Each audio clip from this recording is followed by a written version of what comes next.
साल 2022 की फरवरी में शुरू हुई थी रूस और यूक्रेन की जंग। तब से लेकर आज तक ये जंग चल ही रही है। शुरुआत के कुछ महीनों के बाद इस जंग की हाईलाइट कुछ कम हो गई थी, लेकिन पिछले दिनों एक बड़ी न्यूज आती है कि यूक्रेन ने रूस के एक बड़े एयरबेस पर ड्रोन्स से अटैक करके रूस के कई बॉम्बर प्लेन्स और साथ में उनके कई एयरक्राफ्ट्स को ध्वस्त कर दिया। इसके बाद से लड़ाई फिर से हाईलाइटेड हो गई है। लेकिन क्या आपको पता है कि रूस और यूक्रेन की ये लड़ाई 2022 की लड़ाई नहीं है। इन दोनों देशों का रिश्ता बहुत कॉम्प्लिकेटेड रहा है। सदियों से ये देश एक दूसरे से जुड़े रहे हैं, लेकिन सवाल है कि फिर ऐसा क्या हुआ कि ये दोनों देश आपस में दुश्मन बन गए। कैसे रूस ने यूक्रेन पर आगे चलकर कब्जा कर लिया और बाद में यूक्रेन आज़ाद कैसे हुआ, और आज के टाइम पर इनकी ये लड़ाई चल क्यों रही है, ये सारी कहानी जानेंगे हम इस वीडियो में। तो वीडियो को अंत तक जरूर देखिएगा, क्योंकि अपना इतिहास नहीं जानोगे तो खुद को कैसे पहचानोगे। रूस और यूक्रेन जो आज दुनिया के नक्शे पर दो देशों के तौर पर दिखते हैं, जिसमें से रूस बहुत बड़ा देश है और यूक्रेन थोड़ा छोटा देश है। ये दोनों ही देश कभी एक साथ ही थे। नहीं, मैं कोल्ड वॉर के टाइम की बात नहीं कर रहा हूं, उससे भी काफी पहले ये दोनों ही देश एक साम्राज्य से जुड़े हुए थे। ये साल था 882 यानी 9वीं शताब्दी। इस साल में ईस्टर्न यूरोप में एक नया एम्पायर जन्म लेता है। इस एम्पायर को कहा जाता है कीवियन रूस। ये एम्पायर वोल्गा और डेन्प्रो नदियों के बीच में फैला हुआ था। ये एक स्लाविक स्टेट था जिसे स्लाविक भाषा बोलने वाले ट्रेडर्स और ट्राइब्स ने बसाया था। इंटरेस्टिंग बात यह है कि कीवियन रूस का जो सेंटर है वो आज के यूक्रेन की राजधानी कीव के आसपास हुआ करता था। कई सारे इतिहासकार मानते हैं कि इसी जगह से रूस, यूक्रेन और बेलारूस, इन तीनों देशों की संस्कृति और पहचान की शुरुआत हुई। यानी एक तरह से ये तीनों देश एक ही परिवार के सदस्य थे। जो यूक्रेन की राजधानी है कीव, उसे राजधानी बनाने का काम किया था ओलेग नाम के एक शासक ने, जिन्होंने इस साम्राज्य को विस्तार देने का काम किया था। खैर, 10वीं शताब्दी के आखिरी सालों में गद्दी पर बैठते हैं एक कीवियन शासक जिनका नाम था व्लादिमीर द ग्रेट। अब जब ये शासक बने तो उस वक्त रूस के एरिया में पैगन धर्मों की मान्यता थी, मतलब बहुदेववाद की मान्यता थी। लेकिन व्लादिमीर के टाइम पर एक ऐसी घटना हुई जिसने रूस को पूरी तरह से बदल कर रख दिया। असल में 10वीं शताब्दी में व्लादिमीर द ग्रेट ने पैगन धर्म को छोड़कर ईसाई धर्म को अपना लिया। लेकिन इस धर्म को अपनाने की कहानी बहुत दिलचस्प है। दरअसल कीवियन रूस में कुछ ईसाई आए जो पैगन देवताओं की निंदा कर रहे थे। ऐसा करने पर जनता ने 2 ईसाइयों की मॉब लिंचिंग कर दी। इस घटना की वजह से व्लादिमीर धर्म को लेकर एक नए सिरे से सोचने लगे। उन्होंने पूरी दुनिया में अपने दूत भेजे ताकि अलग अलग धर्मों को जाना जा सके, उनके बारे में पता लगाया जा सके और फिर उस हिसाब से धर्म को चुना जाए। व्लादिमीर का झुकाव पहले इस्लाम की तरफ गया, लेकिन जब उसे इस्लाम में शराब और पोर्क हराम होने की बात पता चली तो उसने अपना मन बदल दिया। यहूदी धर्म की तरफ भी उसका मन गया, लेकिन जब यहूदी जेरूसलम को हार गए तो उनके हिसाब से ये इस बात का संकेत था कि यहूदियों के साथ ईश्वर है ही नहीं। यही वजह है कि साल 988 में व्लादिमीर ने ईसाई धर्म अपना लिया। हालांकि यहाँ पर यह भी पूरी तरह से सच नहीं है, इसका एक और एंगल है। दरअसल हुआ यह कि 988 में व्लादिमीर ने कर दिया था अपने पड़ोस के क्रीमिया पर हमला। इस हमले के बाद व्लादिमीर ने बाइजेंटाइन के राजा बासिल की बहन से शादी करने की इच्छा जताई। अब दिक्कत यह थी कि बासिल की बहन थी ईसाई और व्लादिमीर ईसाई नहीं थे, इसीलिए शादी करने के लिए उन्होंने ईसाई धर्म को अपनाया। क्रीमिया में व्लादिमीर ने क्रिश्चियनिटी अपनाई और यहीं से उसे बैप्टाइज भी किया गया। अब देखिए, किसी भी राज्य में अगर राजा ही एक धर्म को अपना ले तो उस राज्य के कल्चर पर, उसके धर्म पर एक बहुत बड़ा असर पड़ता है। व्लादिमीर के ईसाई धर्म अपनाने से कीवियन रूस और यूरोपियन सभ्यता के बीच का जो कनेक्शन है वो काफ़ी स्ट्रॉन्ग हुआ। उस टाइम पर कीवियन रूस एम्पायर यूरोप और एशिया के बीच एक इम्पॉर्टेंट ट्रेडिंग सेंटर था और इसी वजह से यहाँ पर यूक्रेनी, रूसी और बेलारूसी संस्कृतियों की नींव भी रखी गई, जो आगे चलकर काफ़ी रिच हुई। लेकिन 13वीं शताब्दी आते आते दोस्तों मंगोलों के हमले होने शुरू हुए और इस वजह से यह साम्राज्य कमज़ोर पड़ गया और आखिरकार टूट गया। यूक्रेन और पूरा कीवियन साम्राज्य कई टुकड़ों में टूटा। इसी दौरान हुआ ये कि इस एम्पायर का पावर सेंटर कीव से हटकर रूस के उत्तर में मॉस्को के पास शिफ्ट हो गया। इस एम्पायर का वेस्टर्न भाग चला गया पोलैंड और लिथुआनिया के कब्जे में, जबकि ईस्टर्न हिस्से पर धीरे धीरे रूस के जार शासकों का प्रभाव हो गया। 1654 में एक ऐतिहासिक संधि हुई जिसके तहत यूक्रेन के एक बड़े हिस्से ने खुद को रूसी साम्राज्य के अधीन कर दिया। इसके बाद आने वाली बहुत सारी सदियों में रूस ने यूक्रेन के ज़्यादातर हिस्सों को अपने साम्राज्य में मिला लिया। इस घटना के बाद यूक्रेन की अलग पहचान और उनकी भाषा और कल्चर को दबाने की बहुत कोशिशें हुई, और ये दमन और भी ज़्यादा बढ़ गया जब 19वीं शताब्दी में 1863 में पोलैंड में विद्रोह शुरू हुआ। इस विद्रोह की लपटें ग्रेटर रशिया तक आई। यूक्रेनियन एक्टिविस्ट को उस समय जेल में डाल दिया गया। यूक्रेन के संडे स्कूल्स तक बंद कर दिए गए और यहाँ के जो लिटरेचर था उसको भी बैन कर दिया गया। यहाँ तक कि यूक्रेनियन भाषा में लिखी गई बाइबल को भी बैन कर दिया गया। 1880 के दशक के आसपास बच्चों को स्कूल में सिर्फ रशियन लैंग्वेज सिखाई जाती थी। यूक्रेनी बोलने वालों को तो सजा भी दे दी जाती थी। रूस का यूक्रेन की भाषा और संस्कृति का दमन दोनों के बीच ऐतिहासिक तनाव का एक जरूरी कैटलिस्ट बन गया। हालांकि इसमें एक बड़ा बदलाव आता है साल 1917 में, जब रूस में बोल्शेविक क्रांति हुई। इस क्रांति के तहत रूस में लंबे समय से चला आ रहा जार का शासन खत्म हो गया और रशिया में एक कम्युनिस्ट सरकार बनी जिसके लीडर थे लेनिन। लेनिन की ही अगुवाई में नींव रखी गई सोवियत संघ की, और 1922 में यूक्रेन इस संघ का हिस्सा बन गया। अब आपको पता ही है कि सोवियत संघ एक बहुत बड़ा देश था जिसमें यूक्रेन और रूस के साथ साथ करीब 15 और ऐसे ही देश शामिल थे। सोवियत संघ का हिस्सा बनने के बाद यूक्रेन को इस संघ का कुछ फायदा भी मिला, जैसे कि यहाँ पर तेजी से इंडस्ट्रियलाइजेशन हुआ। लेकिन ये सुधार और ये जो बदलाव थे ये यूक्रेन की जनता पर थोपे गए थे। कई बार ऐसी भी चीज़ें थी जिनको यूक्रेनी लोग पसंद नहीं करते थे। सोवियत में एक व्यवस्था चलती थी कलेक्टिवाइजेशन की। इसमें होता यह था कि सारी प्रॉपर्टी जब्त करके सरकार अपने पास रख लेती थी।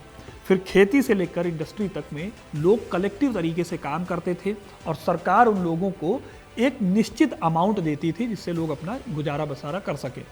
यूक्रेन में कुछ लोग इस व्यवस्था के खिलाफ आवाज़ उठाने लगे तो रूस ने बड़े लेवल पर प्लान किया इस आवाज़ को दबाने का। 1930 के दशक में एक बहुत भयानक अकाल पड़ा। इस अकाल को नाम दिया गया होलोडोमोर। यह सन 1932 से 1933 तक सोवियत यूक्रेन में पड़ा एक बहुत बड़ा अकाल था। इसमें लाखों यूक्रेनी लोग मारे गए। इंटरेस्टिंग बात यह है कि यह अकाल नेचुरल नहीं था बल्कि इसे प्लान किया गया था।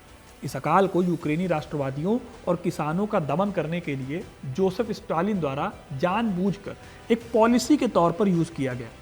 यूक्रेन के राष्ट्रीय संग्रहालय के हिसाब से यूक्रेनी लोग इसे रूसी शासन द्वारा एक नरसंहार के रूप में देखते हैं जो सोवियत सत्ता को मजबूत करने और सामूहिकता को लागू करने के लिए शुरू किया गया। इस तरह से दूसरे वर्ल्ड वॉर से पहले तक ही यूक्रेन और रूस के बीच के जो संबंध थे उनमें काफ़ी कड़वाहट आ गई थी। रही सही कसर सेकेंड वर्ल्ड वॉर ने पूरी कर दी जब नाजी जर्मनी और सोवियत की लड़ाई में यूक्रेन बुरी तरह से बर्बाद हुआ। 1941 में जर्मनी ने यूक्रेन पर हमला किया और इस पर कब्जा कर लिया। कुछ यूक्रेनी लोगों को लगा कि जर्मन उन्हें शायद सोवियत उत्पीड़न से आज़ादी दिला देंगे, लेकिन नाजी शासन और भी ज़्यादा क्रूर निकला। हिटलर की सेना ने कीव के ठीक बाहर बाबियार में वर्ल्ड वॉर II के समय सबसे बड़े नरसंहारों में से एक को अंजाम दिया। 1941 में 29 से 30 सितंबर के दरमियान 33,000 से ज़्यादा यहूदियों को मार दिया गया। जब तक 1943 में सोवियत संघ ने कीव पर दोबारा कब्जा नहीं किया तब तक ये हत्याएं जारी रही।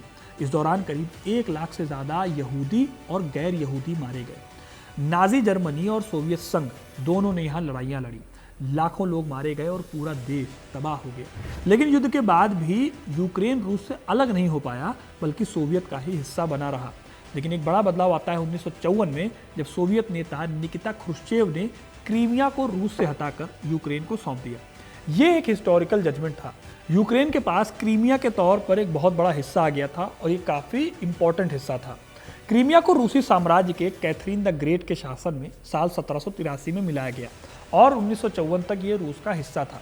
निकिता ने ये काम इसलिए किया था ताकि यूक्रेन में सोवियत के खिलाफ जो आवाज़ें उठ रही हैं उनको कम किया जा सके, लेकिन ऐसा हो नहीं पाया। 1960 के दशक में यूक्रेन में सोवियत शासन के प्रति विरोध बढ़ता चला गया। 1972 में सोवियत शासन का विरोध करने वालों का दमन किया गया तो यह आक्रोश और बढ़ गया। इस आक्रोश में इजाफा होता है 1986 में जब यूक्रेन पर एक आपदा टूटती है, चेर्नोबिल न्यूक्लियर त्रासदी की। इस त्रासदी में 31 लोगों की मौत हुई। कीव से करीब 100 किलोमीटर दूर एक न्यूक्लियर रिएक्टर में धमाका होता है जिससे बड़े पैमाने पर रेडिएशन फैल जाता है। सरकार ने कई दिनों तक ये जानकारी छिपाई। लाखों लोग इस रेडिएशन के कांटेक्ट में आ गए। कई हेल्थ इश्यूज इससे पैदा हुए। कैंसर जैसी बीमारियां बड़े लेवल पर फैली। इस तरह यूक्रेन और रूस के संबंध खराब होते ही चले गए। 1990 आते आते सोवियत संघ कमजोर होने लगा और 1991 में मॉस्को में तख्ता पलट की कोशिश हुई। इसके बाद यूक्रेन ने अपनी आज़ादी का ऐलान कर दिया। आज़ादी मिलने के बाद यूक्रेन के सामने कई चैलेंज थे।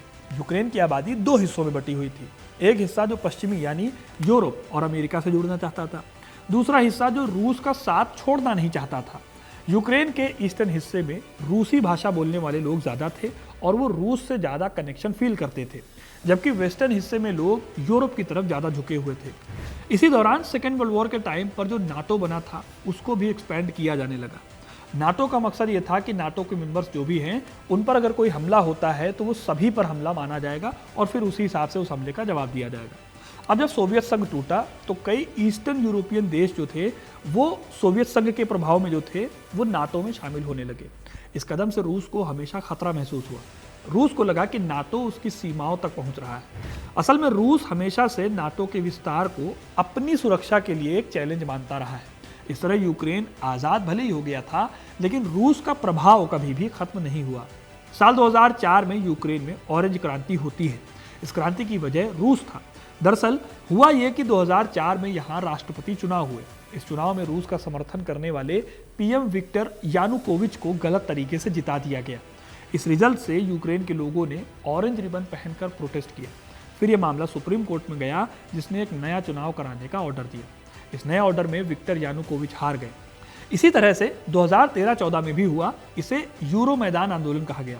यूरो मैदान आंदोलन तब शुरू हुआ जब यूक्रेन के उस समय के राष्ट्रपति ने यूरोपियन यूनियन के साथ एक समझौते पर दस्तखत करने से मना कर दिया और रूस के करीब जाने का फैसला किया। इस आंदोलन के बाद राष्ट्रपति को देश छोड़कर भागना पड़ा। यूरो मैदान आंदोलन के बाद हालात और ज़्यादा खराब हो गए। साल 2014 में रूस ने यूक्रेन के क्रीमिया पर भी कब्जा कर दिया, वही क्रीमिया जिसे निकिता खुर्श्चेव ने यूक्रेन को सौंपा था। क्रीमिया एक ऐसा इलाका था जहां रूसी भाषी लोग ज़्यादा थे और रूस का एक बहुत बड़ा नेवी बेस वहीं पर था। रूस ने वहां एक वोटिंग कराई जिसमें लोगों ने रूस के साथ जुड़ने के लिए वोट दिया। हालांकि दुनिया के ज़्यादातर देशों ने इस वोटिंग को गलत और गैर कानूनी माना। क्रीमिया पर कब्जे के बाद ईस्टर्न यूक्रेन के डोनबास इलाके में भी रूस के समर्थक अलगाववादियों और यूक्रेन की सेना के बीच लड़ाई शुरू हो गई। रूस ने इन अलगाववादियों को हथियार और दूसरी मदद दी। ये लड़ाई कई सालों तक चलती रही और इसमें हज़ारों लोग मारे गए। रूस ने हमेशा ये बात नहीं मानी कि वो इन अलगाववादियों का समर्थन कर रहा है, लेकिन सबूत हमेशा से ही रूस के खिलाफ थे। फिर लंबे समय तक चले तनाव और डोनबास में चल रही लड़ाई, जो छोटी मोटी लड़ाइयाँ थीं, उनके आधार पर 24 फरवरी 2022 को रूस ने यूक्रेन पर बड़ा हमला शुरू कर दिया। ये जंग का ऐलान था। रूस के राष्ट्रपति व्लादिमीर पुतिन ने इस हमले के कई कारण बताए। उन्होंने कहा कि वो यूक्रेन को नाजीवाद से आज़ाद कराना चाहते हैं, जो कि यूक्रेन के लिए एक अपमानजनक दावा था, क्योंकि वहाँ की सरकार को लोगों ने चुना था। उन्होंने ये भी कहा कि वो यूक्रेन के सैन्यीकरण को रोकना चाहते हैं और रूस की सुरक्षा को पक्का करना चाहते हैं, क्योंकि नाटो उसकी सीमाओं के बहुत करीब आ रहा था। उन्होंने ये भी कहा कि यूक्रेन रूस के लिए एक ऐतिहासिक खतरा बन गया है। रूस को उम्मीद थी कि वो यूक्रेन को बहुत जल्दी हरा देगा, लेकिन यूक्रेन की सेना और वहाँ के आम लोगों ने मिलकर ज़बरदस्त मुकाबला किया और इसमें अमेरिका, यूरोपियन यूनियन और कई दूसरे देशों ने रूस पर कई सारे इकोनॉमिक सैंक्शन लगाकर उसको कमज़ोर करने की भी कोशिश की। यूक्रेन को वेस्टर्न देशों से हथियार और खाने पीने की मदद भी दी गई। आज 2025 में रूस और यूक्रेन का युद्ध अभी भी चल रहा है। हालांकि इसकी तेज़ी में कुछ कमी आई है, लेकिन पिछले कुछ दिनों में ये युद्ध फिर से बहुत ज़्यादा हाईलाइट हो गया। शुरुआती दिनों में यूक्रेन के कई शहरों पर रूस ने कब्जा करने की कोशिश की थी, जिसमें राजधानी कीव भी शामिल थी, लेकिन यूक्रेन की सेना ने उन्हें अच्छे से पीछे ढकेल दिया। अब लड़ाई जो है वो ईस्टर्न और सदर्न यूक्रेन में चल रही है, खासकर डोनबास और खेरसान, जापोरिजिया जैसे इलाकों में। रूस ने इन इलाकों के एक बड़े हिस्से पर अपना कब्जा किया है और उन्हें अपने देश का हिस्सा बताना शुरू कर दिया है, लेकिन यूक्रेन इसे नहीं मानता। रूस ने जिन इलाकों पर कब्जा किया है वहाँ अपनी सरकार बनाने की उसने कोशिश भी की है। वहीं यूक्रेन ने वेस्टर्न देशों से मिले हथियारों की मदद से कई बार पलटवार किया है और कुछ इलाकों को वापस जीता भी है। हालांकि ये धीमी और मुश्किल लड़ाई रही है। कुल मिलाकर दोस्तों देखा जाए तो रूस यूक्रेन युद्ध एक बहुत ही जटिल और दुखद लड़ाई है, जिसके बहुत ज़्यादा लॉन्ग लास्टिंग रिजल्ट होंगे। ये सिर्फ दो देशों की लड़ाई नहीं है, बल्कि ये इंटरनेशनल लॉज और इसके साथ साथ इसका जो पॉलिटिकल इम्पैक्ट है वो अभी से ही बहुत ज़्यादा पड़ने लगा है। तो दोस्तों ये थी पूरी कहानी रूस और यूक्रेन के जंग के इतिहास की। आपको ये कहानी कैसी लगी कमेंट करके ज़रूर बताइएगा। वीडियो को लाइक और शेयर करना ना भूलें और ऐसी इंटरेस्टिंग कहानियों के लिए, इतिहास से जुड़े रहने के लिए हिस्ट्री कनेक्ट को सब्सक्राइब ज़रूर करें। धन्यवाद।